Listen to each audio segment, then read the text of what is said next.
तारक मंत्राच्या रूपीत आणि संकटातून तारून देणारा मंत्र.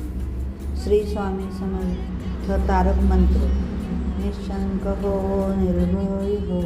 दररोज सकाळी स्नान करून स्वच्छ कपडे घालून शांत चित्ताने स्वामींच्या प्रतिमेसमोर किंवा फोटोसमोर म्हणावा. हा मंत्र संकटात भीती दूर करण्यासाठी आणि मानसिक शांततेसाठी अत्यंत प्रभावी मानला जातो. तारक मंत्र कसा आणि केव्हा म्हणावा? वेळ: दररोज सकाळी लवकर उठून किंवा सायंकाळी दिवा लावताना संध्याकाळी म्हणणे उत्तम आहे. पद्धत: सर्वप्रथम स्वच्छ होऊन स्वामींच्या फोटोसमोर बसा.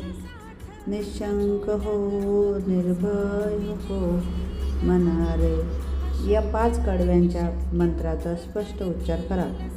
हे मंत्र शक्य असल्यास 11, 21 किंवा 51 वेळा म्हणावे, पण श्रद्धेने म्हटल्यास एकदाच म्हणणेही पुरेसे आहे. मंत्र म्हणताना भीती दूर होऊन स्वामींची शक्ती आपल्या पाठीशी आहे असा विश्वास ठेवा. स्थान: घराच्या देवघरात किंवा एकांतात शांत जागी. तारक मंत्राचा भाव हे एक स्वयंसिद्ध मंत्र आहे, जो मनात शंका न ठेवता पूर्ण श्रद्धेने आणि भक्तीने म्हटल्यास संकटे दूर होतात. हा मंत्र अशक्य ही शक्य करतील स्वामी हा विश्वास निर्माण करतो.